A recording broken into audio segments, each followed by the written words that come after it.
आज के वीडियो में लिक्विडिटी रन क्या है और ये कैसे काम करता है, साथ ही आप लिक्विडिटी रन को चार्ट पर कैसे पहचान सकते हैं, इसके बारे में स्टेप बाय स्टेप समझेंगे।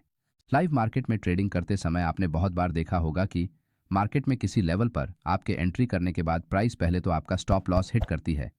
और बाद में आपके ट्रेड की डायरेक्शन में आगे बढ़ते हुए आपके प्रॉफिट टारगेट को हिट करती है। क्योंकि यहाँ सबसे पहले रिटेल ट्रेडर की स्टॉप लॉस लिक्विडिटी को स्वीप करके प्राइस रिवर्स होकर ऊपर निकलते हुए आपके प्रॉफिट टारगेट को अगर हिट करती है तो प्राइस के इस बिहेवियर को स्मार्ट मनी में लिक्विडिटी रन कहते हैं। इसलिए अगर आपको इन ट्रैप में फंसने से बचना है तो आपको लिक्विडिटी स्वीप और लिक्विडिटी रन को समझना होगा। पिछले वीडियो में हमने लिक्विडिटी स्वीप के बारे में डिटेल से जानकारी शेयर की है। इस वीडियो में आगे बढ़ने से पहले अगर आपने हमारे लिक्विडिटी स्वीप का वीडियो नहीं देखा है तो कृपया पहले उसे देख लें। सबसे पहले लिक्विडिटी रन क्या है और ये कैसे काम करता है, इसके कॉन्सेप्ट को समझने के बाद लाइव चार्ट पर कुछ उदाहरण देखेंगे। मार्केट में बहुत बार प्राइस एक बुलिश ट्रेंड में इस तरह से हायर लोज का फॉर्मेशन बनाकर ऊपर बढ़ते हुए अपने हर एक स्विंग लो के पास बायर्स को लॉन्ग ट्रेड में एंट्री करने का मौका देती है, जिससे यहाँ बड़ी संख्या में स्टॉप लॉस लिक्विडिटी जनरेट हो जाती है। लेकिन कुछ समय के बाद प्राइस अपने पुराने स्विंग हाई को ना तोड़ते हुए नीचे आकर अपने स्विंग लो को ब्रेक करती है और फिर से रिवर्स होकर ऊपर बढ़ते हुए अपना पुराना अप ट्रेंड कंटिन्यू करती है। अब यहाँ मार्केट ने इस स्विंग लो के नीचे जो भी रिटेल ट्रेडर के स्टॉप लॉस थे उन्हें हिट कर दिया है, जिससे ये सभी अब मार्केट से बाहर हो गए हैं। यहाँ स्टॉप लॉस हिट करने के बाद प्राइस ब्रेकआउट की दिशा में आगे जाने की बजाय उसके विपरीत दिशा में रिवर्स हुई है। इसीलिए प्राइस ने यहाँ स्टॉप लॉस के रूप में मौजूद लिक्विडिटी को पूरी तरह खत्म कर दिया, यानी कि साफ कर दिया है। इस वजह से हम स्मार्ट मनी कंसेप्ट में इसे लिक्विडिटी स्वीप कहते हैं। लेकिन नीचे की लिक्विडिटी स्वीप करने के बाद बहुत बार प्राइस अपने पुराने स्विंग हाई को ब्रेक करके ऊपर जाने की बजाय अपने ट्रेंड की विपरीत दिशा में नीचे जाते हुए यहाँ हर एक लेवल के पास मौजूद रिटेल ट्रेडर्स के स्टॉप लॉस को हिट करते हुए कंटिन्यू नीचे चली जाती है। अब क्योंकि प्राइस यहाँ बिना रुके सीधे एक ही दिशा में मौजूद लिक्विडिटी को ग्रैब करते हुए नीचे जा रही है, इसलिए हम इसे लिक्विडिटी ग्रैब या फिर लिक्विडिटी रन कहते हैं।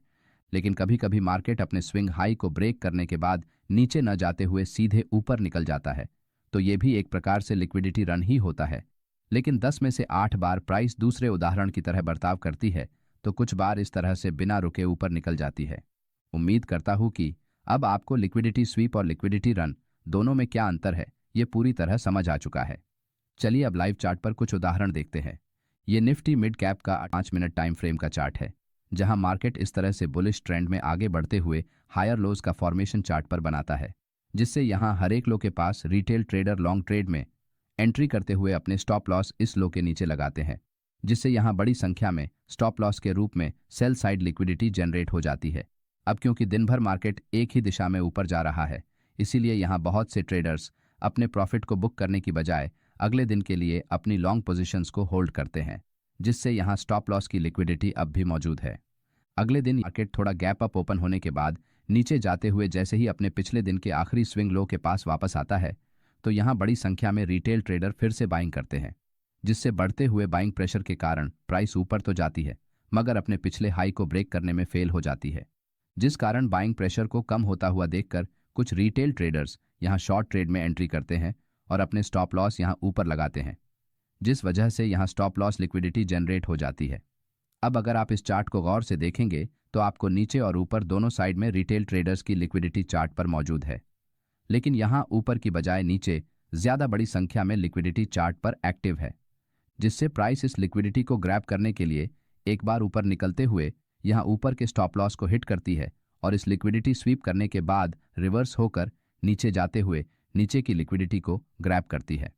अब क्योंकि यहाँ प्राइस लिक्विडिटी को ग्रैब करते हुए लगातार सीधे नीचे जा रही है, इसलिए हम इसे लिक्विडिटी रन कहते हैं, क्योंकि प्राइस एक ही दिशा में भाग रही है। जब भी मार्केट में प्राइस लिक्विडिटी को ग्रैब करते हुए एक ही दिशा में आगे बढ़ती है तो ज्यादातर समय चार्ट पर लिक्विडिटी रन से पहले प्राइस एक बार लिक्विडिटी स्वीप करने की कोशिश जरूर करती है, जिससे रिटेल ट्रेडर को मार्केट से बाहर निकालना ऑपरेटर्स के लिए आसान हो जाता है।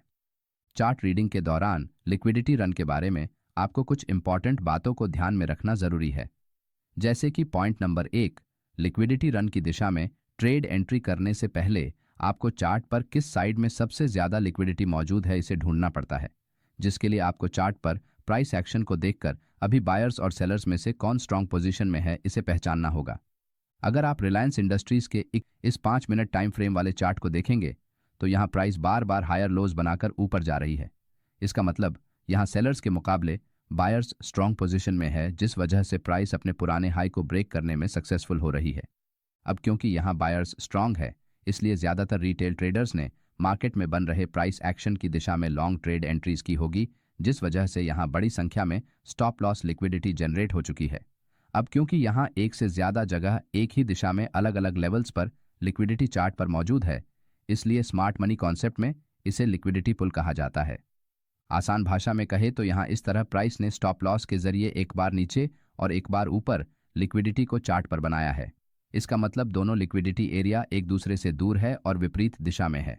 लेकिन अगर प्राइस इस तरह से एक ही दिशा में बड़ी संख्या में लिक्विडिटी को चार्ट पर क्रिएट करती है तो हम इसे लिक्विडिटी पुल कहते हैं। यहाँ पहले उदाहरण में ऑपरेटर्स को ट्रैप करने के लिए ऊपर और नीचे रिटेल ट्रेडर के रूप में एक एक मछली है, तो दूसरे उदाहरण में एक ही दिशा में बहुत सारी मछलियाँ एक ही जगह के पास एक ही पुल में मौजूद है। इसलिए इन्हें पकड़ने में ऑपरेटर्स को आसानी होती है और फायदा भी बड़ा होता है। इस वजह से आपको किस साइड में ज़्यादा लिक्विडिटी चार्ट पर उपलब्ध है, इसे ढूंढना पड़ेगा। अब इतना ज़्यादा आसान भाषा में लिक्विडिटी पुल को समझाने के बाद भी अगर आपके समझ में ना आए तो फिर बड़ी मुश्किल है। पॉइंट नंबर 2, लिक्विडिटी रन में ट्रेड एंट्री करने से पहले आपको चार्ट पर लिक्विडिटी स्वीप हुआ कि नहीं, इसे भी देखना आवश्यक होता है। यहाँ रिलायंस के इस चार्ट में प्राइस इस तरह से एक बुलिश मूव करने के बाद दूसरे दिन मार्केट ऊपर बढ़ते हुए यहाँ अपने पिछले दिन के लास्ट स्विंग हाई को ब्रेक कर देता है, जिससे यहाँ की लिक्विडिटी को स्वीप करते ही प्राइस तेजी से नीचे जाते हुए नीचे मौजूद लिक्विडिटी को ग्रैब कर लेती है। क्योंकि ऑपरेटर्स मार्केट को अपनी इच्छा अनुसार किसी डायरेक्शन में ले जाने से पहले रिटेल ट्रेडर्स को ट्रेड से बाहर करने की एक बार कोशिश जरूर करते हैं, इसलिए आपको लिक्विडिटी स्वीप को देखना आवश्यक है।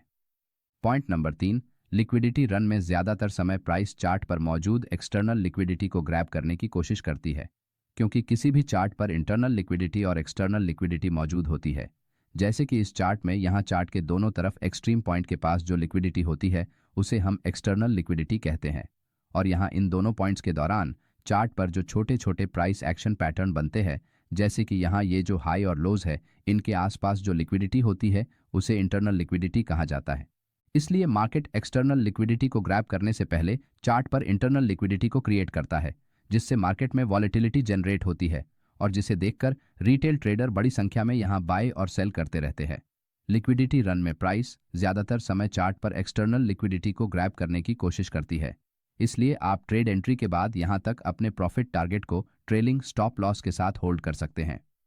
चलिए अब लाइव चार्ट पर लिक्विडिटी रन के कुछ उदाहरण देखते हैं। ये बैंक निफ्टी का 5 मिनट टाइम फ्रेम का चार्ट है, जहां प्राइस इस तरह से लोअर लॉज का फॉर्मेशन बनाकर नीचे आई है। इसका मतलब हर एक हाई के पास रिटेल ट्रेडर्स ने मार्केट में शॉर्ट साइड एंट्री करने के लिए अपने स्टॉप लॉस यहां ऊपर लगाए हैं। साथ ही यहां इस लास्ट स्विंग लो के पास जो बायर्स मार्केट में शामिल हुए थे उनके स्टॉप लॉस भी यहां मौजूद है, लेकिन नीचे के मुकाबले यहां ऊपर की साइड में ज़्यादा स्टॉप लॉस चार्ट पर उपलब्ध है। अगले दिन मार्केट एक स्ट्रॉन्ग बेरिश रेड कैंडल से यहां लोअर साइड में बायर्स के स्टॉप लॉस हिट करने के बाद यहां की लिक्विडिटी को पूरी तरह स्वीप कर देता है।